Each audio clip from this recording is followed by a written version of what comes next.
In 2016, Silicon Valley was obsessed with unicorns.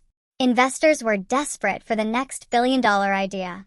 And into this frenzy came a gleaming aluminum box, a Wi-Fi connected juicer that raised $120 million, claimed it could generate enough force to lift 2 Teslas, and sold for $699. Within 16 months, it became the most infamous punchline in tech history because you could do its job with your bare hands. This is the story of Juicero, the $120 million juicer scam that perfectly captured the gap between Silicon Valley ambition and consumer reality.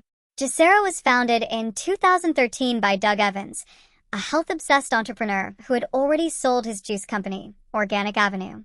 Evans wanted to be the Steve Jobs of juice. His vision wasn't just another kitchen gadget, it was the Nespresso of juice. The Juicero press would only work with Juicero's own pre-packaged produce pouches. Insert the pouch, press a button, and within minutes, you'd have fresh juice. No mess, no hassle. At least, that was the pitch. But here's the problem. Juicing wasn't really broken. People already had blenders, citrus presses, and cold press machines. Juicero's marketing worked overtime to convince consumers that they needed a more hygienic, modern, tech-savvy way to juice. Investors loved the story. By 2016, Juicero had raised over $120 million from some of Silicon Valley's biggest names, including Google Ventures and Kleiner Perkins. When the Juicero press launched in March 2016, it carried a shocking $699 price tag. By January 2017, with sales falling flat, the price was slashed to $399. Even then, adoption was weak. The machine was over-engineered, 400 custom parts, Wi-Fi connectivity, QR code scanning, and sensors to verify freshness. Doug Evans bragged that it generated 8,000 pounds of force, enough to lift 2 Teslas. It sounded impressive, but in reality, all it did was squeeze a bag of chopped produce. Then came April 2017.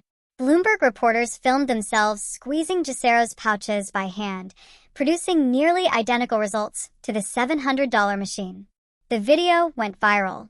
Overnight, Juicero became the symbol of Silicon Valley excess, mocked in memes, parroted online, and ridiculed as the ultimate example of tech for tech's sake. The company scrambled to respond.